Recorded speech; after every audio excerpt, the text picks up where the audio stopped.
जंगल में बारिश का मौसम चल रहा था।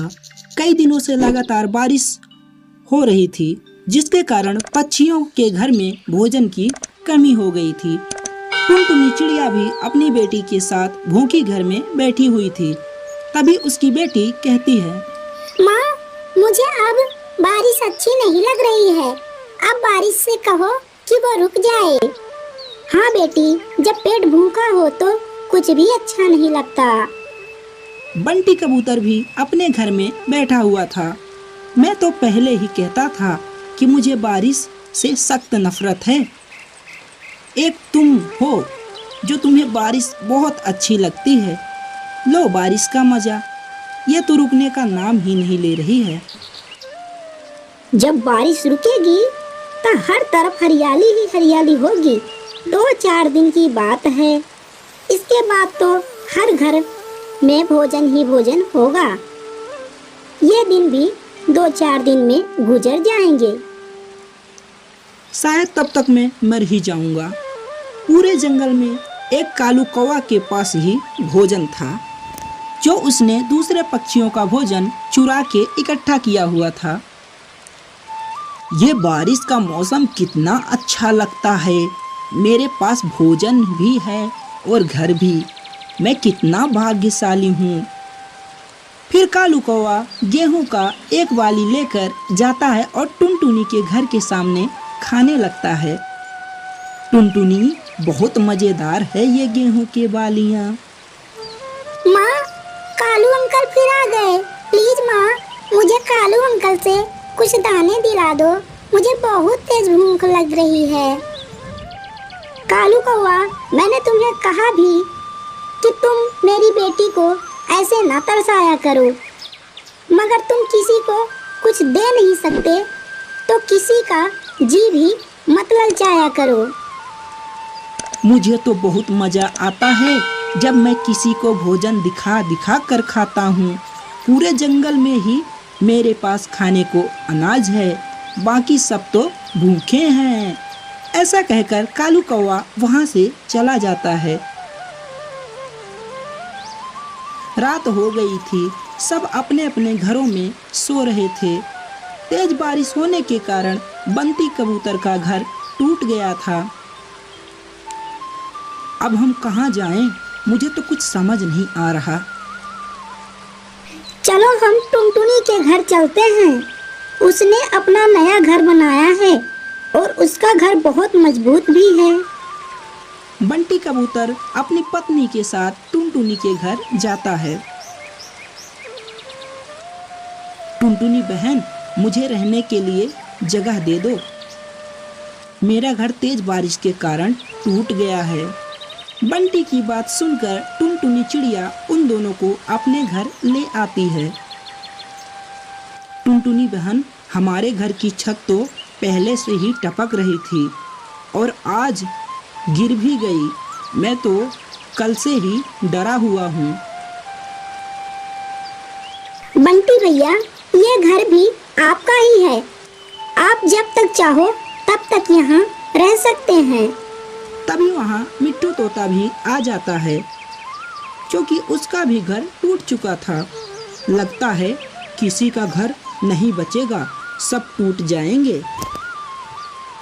तोते भैया, मैं तो आपको रहने के लिए घर तो दे सकती हूँ, लेकिन मेरे पास खाने के लिए कुछ भी नहीं है। मेरी बेटी भी कल से भूखी है। टुनटुनी बहन, मुझे सब पता है। 4 दिनों से लगातार बारिश हो रही है, खाने को क्या ही मिलेगा। और वो कालू कौवा मुझे दिखाकर मकई का भुट्टा खा रहा था। मैंने मांगा तो वो भाग गया मुझे अंगूठा दिखा करके।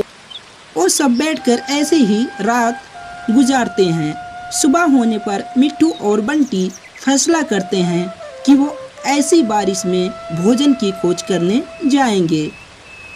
मिट्टू और बंटी, बारिश तो बहुत तेज है। हम इस तेज बारिश में कैसे भोजन ढूंढने जाएंगे? टुनटुनी बहन, भूख से मरने से अच्छा है हम भोजन ढूंढते ढूंढते मर जाएं, चाहे अपनी जान ही चली जाए। फिर वो दोनों भोजन ढूंढने निकल जाते हैं। थोड़ी दूर कालू कौवा एक पेड़ की डाल पर बैठा हुआ था।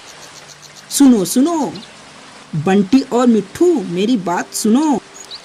कालू जल्दी बताओ क्या कहना है। हमें भोजन की तलाश में दूर जंगल में भी जाना है। मिट्ठू और बंटी, मैं ये मीठा मीठा आम खाने वाला हूँ। अगर तुम चाहो तो ये आम के छिलके खा सकते हो। नहीं नहीं, हम तो पुराने गुफा से भोजन लाने जा रहे हैं। वहाँ ढेर सारे फल भी हैं और अनाज भी। यह सुनकर कालू कौवा तुरंत कहता है, क्या क्या, पुरानी गुफा से? वो तो अनाज मेरा है। कालू कौवा तुरंत वहाँ से चला जाता है। बंटी भाई, आपने कालू को पुराने गुफा की तरफ क्यों भेज दिया? ये हर रोज हमें दिखा दिखा कर हमारा ही चुराया हुआ भोजन खाता है। चलो आज ही पड़ेगा चोरों को भी मात। फिर बंटी मिट्ठू को लेकर कालू के घर जाता है। कालू ने 2 बोरियां भोजन से भर रखी हुई थी।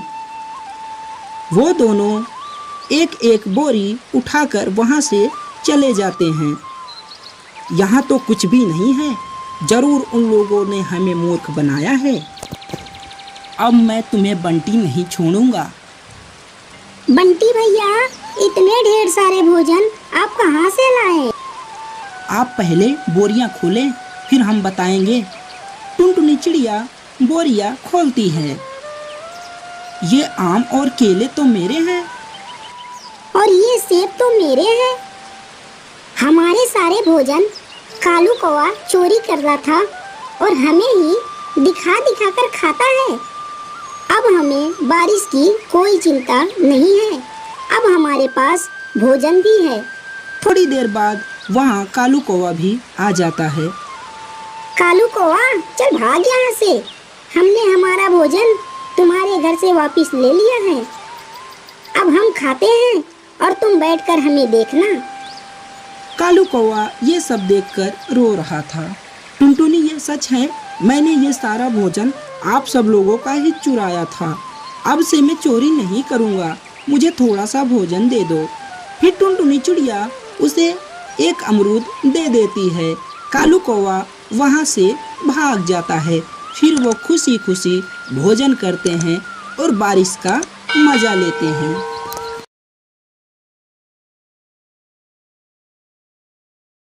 सुंदर वन के जंगल में टुनटुनी चिड़िया अपने पति बंटी कबूतर और अपनी बेटी सुनहरी के साथ रहती थी। टुनटुनी चिड़िया बहुत ही गरीब थी। वह दूसरे पक्षियों के घर में काम किया करती थी और उसका पति कबूतर उल्लू सेठ के ईंटों में मजदूरी का काम किया करता था। एक दिन बंटी कबूतर की तबीयत ठीक नहीं थी, इसलिए वह काम करते करते थक कर बैठ गया। उल्लू सेठ बंटी कबूतर को बैठा हुआ देख लेता है और वह बंटी कबूतर से बोलता है, अरे ओए बंटी, क्यों बैठा है? काम कौन करेगा? मैं तुझे काम करने के पैसे देता हूँ, बैठने के लिए नहीं। लगता है अब तो तू बूढ़ा हो गया है और तुझे कोई काम धाम होता नहीं, और मेरे पास बूढ़े पक्षियों के लिए कोई काम नहीं। चल जा यहाँ से, आज से तेरे लिए यहाँ कोई काम नहीं। सेठ जी, ऐसा मत कहिए, मैं बहुत गरीब हूँ। आज छठ पूजा है, मेरी पत्नी ने छठ व्रत किया है। अगर मैं बिना मजदूरी लिए घर गया तो मेरी पत्नी छठ माँ की पूजा कैसे करेगी? बंटी कबूतर के रोने और गिड़गिड़ाने का कोई भी फर्क उल्लू सेठ के ऊपर नहीं पड़ता और बंटी कबूतर दुखी मन से अपने घर पहुंचा। क्या हुआ जी, आप इतनी जल्दी काम से वापस कैसे आ गए? क्या बताऊं टुनटुनी, सेठ ने मुझे आज काम से निकाल दिया और मुझे बोला कि तू अब बूढ़ा हो गया है, अब तुझे कोई काम नहीं होगा। इस तरह कहकर मुझे वहाँ से भगा दिया। यह आप क्या कह रहे हैं जी? अब मैं छठ पूजा कैसे करूँगी? बिना पैसों के तो अब मैं छठ पूजा भी नहीं कर सकती। घर में एक भी पैसे नहीं है, ना ही अन्न का एक दाना है। मैं इस तरह करती हूँ, अपनी मालकिन के पास जाती हूँ और उनसे कुछ रुपए उधार मांग लूंगी। तभी टुनटुनी चिड़िया की बेटी टुनी वहाँ पर आती है और वह टुनी चिड़िया से बोलती है, मम्मा आज छठ पूजा है, तुम पूजा नहीं करोगी? चलोगी ना घाट पर? पापा मैं वहाँ बड़े वाले गुब्बारे लूंगी और भी जो खिलौने अच्छे लगेंगे मैं वह खरीदूंगी। आप दिलाएंगे ना मुझे? हाँ बेटी, हम छठ के घाट पर भी चलेंगे और एक तुम्हें गुब्बारे और खिलौने भी दिलाएंगे। इस तरह कहकर टुनी चिड़िया अपनी मालकिन से पैसा मांगने के लिए चली जाती है। मालकिन मुझे कुछ रुपए चाहिए, मुझे छठ पूजा करनी है। आप यह रुपए मेरे पगार में से काट लीजिएगा। अरे अभी तो 2 दिन पहले ही तुझे पगार दी थी, क्या किया तूने इन पैसों का? गरीब हो मालकिन, सारे पैसे उधार चुकाने में चले गए। जिसे जहाँ लिया था उसका वापस करने में सभी पैसे चले गए। मेरे घर में एक पैसा नहीं है और तो मेरे पति की नौकरी भी छूट गई है। देखो टुनटुनी, छठ पूजा तो मैं भी कर रही हूँ और इस छठ पूजा में मेरे बहुत ज्यादा खर्च हो गए, इसलिए मैं तुम्हारी कोई मदद नहीं कर सकती। तुम कहीं और से जाकर मदद मांग लो। निराश होकर टुनटुनी चिड़िया अपनी पड़ोसन बुलबुल के घर जाती है। आओ आओ टुनटुनी, आज तुम मेरे घर, तुमने छठ पूजा के लिए प्रसाद बना लिए क्या? नहीं बुलबुल बहन, मुझे छठ पूजा करनी है और मेरे पास एक पैसा भी नहीं है। मुझे समझ में नहीं आता कि छठ पूजा कैसे करूं। तुम मेरी मदद कर दो बहन, मुझे कुछ रुपए उधार दे दो। जैसे ही मेरे पैसे आएंगे आपके पैसे लौटा दूंगी। मेरी मदद कर दो बुलबुल बहन, बहुत ही भरोसा और आस लेकर आई हूँ आपके पास। मत रो टुनटुनी, यह लो मेरे पास कुछ रुपए बचे हैं, इस रुपए को ले जाओ और खुशी खुशी अपनी छठ पूजा करना। छठ माँ की कृपा से तुम्हारे सारे दुख और दर्द दूर हो जाएंगे। इस तरह टुनटुनी चिड़िया खुशी मन से अपने घर वापस आती है। मम्मा मम्मा, आप कहाँ चली गई थी? मैं पूरे घर में आपको ढूंढ रही थी। जल्दी करो माँ, सारे पक्षी छठ के घाट पर जा रहे हैं। बस बेटी, मैं प्रसाद बना लूं, फिर छठ के घाट पर चलते हैं। अब तू यहाँ से जा और मुझे प्रसाद बनाने दे। इस तरह टुनटुनी चिड़िया खुशी खुशी प्रसाद बनाती है और वह प्रसाद और फल लेकर नदी के किनारे पहुंचकर नदी के बीच में बैठकर बोलती है, हे छठ माँ, यह सब आपकी कृपा से हुआ है। अगर आपकी कृपा नहीं होती तो आज मैं छठ पूजा नहीं कर पाती। आप इसी तरह हमेशा हमारे परिवार और हमारे दोस्तों पर अपनी कृपा बनाए रखना। इस तरह टुनटुनी चिड़िया खुशी खुशी अपनी छठ पूजा करती है और पुनः वापस अपने घर में आकर माँ, बेटी और पति तीनों खुशी खुशी अपना जीवन बिताने लगते।